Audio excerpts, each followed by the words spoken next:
जय श्री कृष्णा दोस्तों। आइए शुरू करते हैं महाभारत अध्याय 4। अब तक अपन ने जाना देवव्रत की भीष्म प्रतिज्ञा के बारे में। और अब देवव्रत ये भीष्म प्रतिज्ञा लेने के बाद रानी सत्यवती को राजा शांतनु के पास ले जाते हैं, उनके महल ले जाते हैं।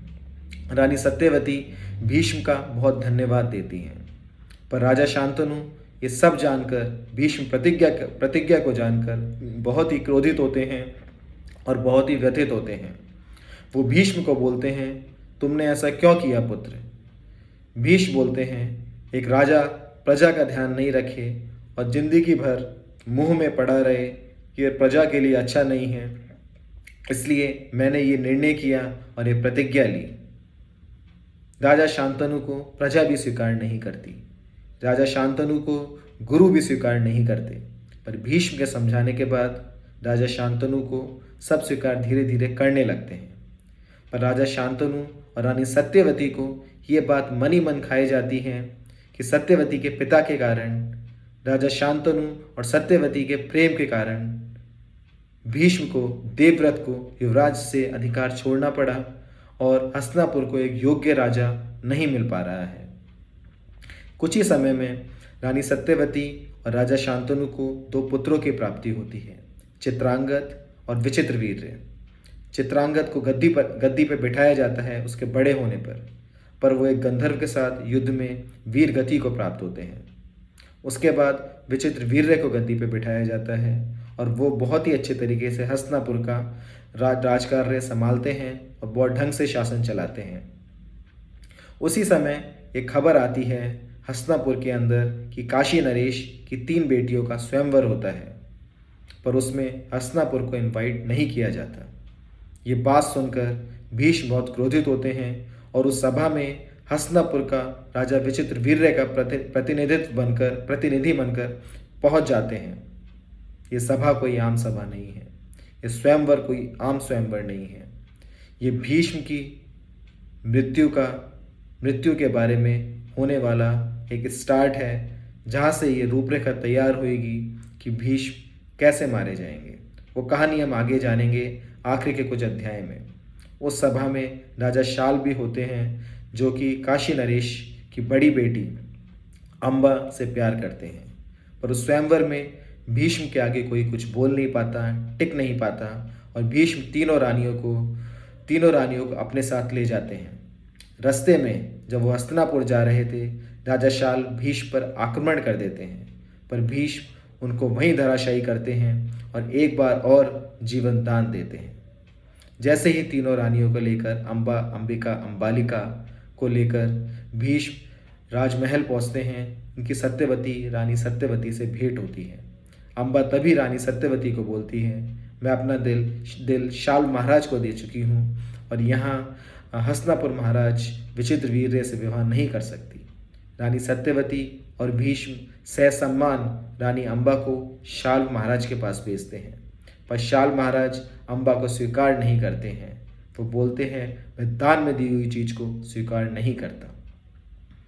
अम्बा बहुत ही क्रोधित होकर दोबारा हस्तिनापुर पहुंचती हैं और हस्तिनापुर महाराज विचित्रवीर्य से न्याय मांगती हैं और बोलती हैं, शाल नरेश ने मुझे स्वीकार नहीं किया, अब मैं कहीं की नहीं रही और इन सब के दोषी भीष्म हैं और अब मुझे भीष्म को ही अपनाना पड़ेगा, भीष्म को ही मुझसे विवाह करना पड़ेगा।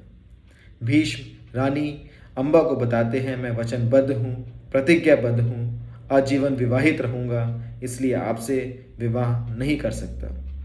रानी अम्बा बहुत ही क्रोधित होती हैं और भीष्म को शाप देती हैं कि मैं ही तुम्हारी मृत्यु का कारण बनूंगी। ये भी एक जुड़ी हुई कहानी है, इसके लिए अम्बा कई जन्म लेंगी, जो हम जानेंगे आखिरी के अध्याय में। प्रसंग को आगे बढ़ाते हैं। विचित्रवीर्य अपनी दोनों रानियां अंबिका, अंबालिका के साथ बहुत ही खूबसूरत तरीके से, बहुत ही प्रेम पूर्वक खुशी खुशी रहने लगे। तभी बीच में विचित्रवीर्य का स्वास्थ्य बिगड़ता है और उनकी मृत्यु हो जाती है। हस्तिनापुर से उनका राजा छिन जाता है और अब तो कोई उत्तराधिकारी बचा ही नहीं, राजगद्दी पे कौन बैठेगा। रानी सत्यवती को ये बात दिन प्रतिदिन खाई जाती है। तभी वो एक दिन भीष्म को बुलाती हैं और बोलती हैं कि पुत्र, तुम्हें अपनी प्रतिज्ञा तोड़नी पड़ेगी, मैं तुम्हें आदेश देती हूँ और और अंबिका अंबिका और दूसरी रानी से शादी करके तुमको इस हस्तिनापुर की गद्दी को एक वारिस देना पड़ेगा, एक राजा देना पड़ेगा। भीष्म प्रतिज्ञाबद्ध हैं, उनमें भगवान और भक्त के जैसा रिश्ता है। भीष्म और भीष्म की प्रतिज्ञा में वो प्रतिज्ञा नहीं तोड़ते और माँ से बोलते हैं, रानी सत्यवती से बोलते हैं कोई और तरीका बताएगा। रानी सत्यवती बोलती हैं, अब तो एक ही तरीका है, तुम्हें गुरु वेदव्यास के पास जाना होगा और उन्हें यहाँ लाना होगा। भीष्म आश्चर्यचकित रह जाते हैं, गुरु वेदव्यास का यहाँ क्या काम। तो भी रानी सत्यवती के कहने पर वो वेदव्यास जी के पास जाते हैं, जिन्हें भविष्य दिखता है। वो बहुत बड़े गुरु हैं जो अतीत को, वर्तमान को और भविष्य को अच्छी तरीके से जानते हैं। वो भीष्म के वहाँ जाने का रीज़न जान जाते हैं और भीष्म से बोलते हैं, माँ ने जो तुम्हें करने के लिए बोला तुम्हें वो सुनना चाहिए था। भीष्म बोलते हैं, ये मेरी प्रतिज्ञा है, मैं नहीं तोड़ सकता, पर आप मुझे ये बताइए कि आपका रानी सत्यवती से क्या रिश्ता है। वेदव्यास जी एक कहानी सुनाते हैं, बोलते हैं मेरे पिता जो बहुत ही बड़े गुरु थे, आई थिंक ऋषि भार्गव बहुत ही बड़े गुरु थे, वो रानी सत्यवती की जब नौका में एक यात्रियों को एक जगह से दूसरी जगह पहुंचाती थी तो उनके साथ वहां गए थे। वो भी भविष्य को जानने वाले थे और उन्होंने ही रानी सत्यवती को एक पुत्र दिया था और वो पुत्र मैं हूँ, जो कि वेदव्यास है। भीष्म ससम्मान वेदव्यास जी को हस्तिनापुर ले जाते हैं। रानी सत्यवती वेदव्यास जी से कहती हैं कि तुम मेरे ज्येष्ठ पुत्र हो और हस्तिनापुर को वारिस चाहिए, तो तुम अंबालिका से मुझे एक पुत्र दो ताकि हस्तिनापुर को उसका राजा मिल सके। वेदव्यास जी कहते हैं, मैं बहुत ही गहन तपस्या में था, मेरा रूप रंग अभी ऐसा नहीं है कि मैं अंबालिका को प्रसन्न कर पाऊँ। वो मेरे को देख के डर जाएंगी। आप मुझे 1 वर्ष का समय दें ताकि मैं एक अच्छे रूप में आ सकूं। पर रानी सत्यवती बोलती हैं, मेरे पास समय नहीं है, मुझे पुत्र वारिस अभी ही चाहिए। वेदव्यास जी उनका सम्मान करते हुए बोलते हैं कि रानियों को एक एक करके मेरे कक्ष में भेजो। सबसे पहले अंबालिका जाती हैं और वेदव्यास जी को देखकर अपनी आंखें बंद कर लेती हैं। वेदव्यास जी रानी सत्यवती को ये घटना सुनाते हैं और बोलते हैं, जो अंबालिका का पुत्र होगा वो अंधा होगा, क्योंकि अंबालिका ने मुझे देखकर अपनी आंखें बंद कर ली थी। अंबिका भी जाती हैं और वेदव्यास जी को देख के उनका मुंह रंग श्वेत पड़ जाता है, वो डर जाती हैं। वेदव्यास जी ये कहानी रानी सत्यवती को बताते हैं और बोलते हैं, यहाँ पे अंबिका ने अपनी आंखें तो बंद नहीं करी पर उसका मुंह श्वेत पड़ गया, तो बच्चा तो होगा पर स्वास्थ्य समस्याओं से जूझता रहेगा। रानी सत्यवती वेदव्यास जी से एक और मौका मांगती हैं और अंबिका अंबालिका से कहती हैं, तुम में से कोई एक बार और जाए। वो दोनों रानियां डर जाती हैं और अपनी दासी को भेज देती हैं। दासी वेदव्यास जी को देख के नहीं डरती और बहुत ही खुशी खुशी उनके पास जाती हैं। वेदव्यास जी पूरी कहानी रानी सत्यवती को सुनाते हैं और बोलते हैं, ये जो बच्चा होगा दासी के साथ ये बहुत ही बुद्धिमान होगा और ये दोनों राजकुमारों का बहुत ध्यान रखेगा। तीनों बच्चे होते हैं, एक अंधा होता है, एक बहुत वीक होता है और एक बहुत विद्वान होता है।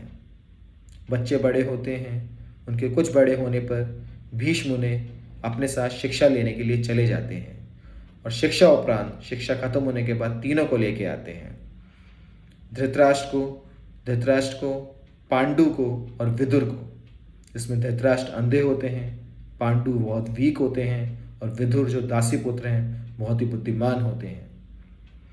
रानी सत्यवती से वो कहते हैं, आप अपना राजा स्वीकार कीजिए, धृतराष्ट्र ज्येष्ठ हैं, इनको राजा बनने का हक है। पर तभी विदुर बोलते हैं, नीति ये कहती है कोई भी अपाहिज आदमी, अपाहिज मीन्स जिसको एक भी चीज़ की कमी हो शारीरिक अंगों में, वो राजा नहीं बन सकता। तो धृतराष्ट्र राजा बनने के काबिल नहीं है।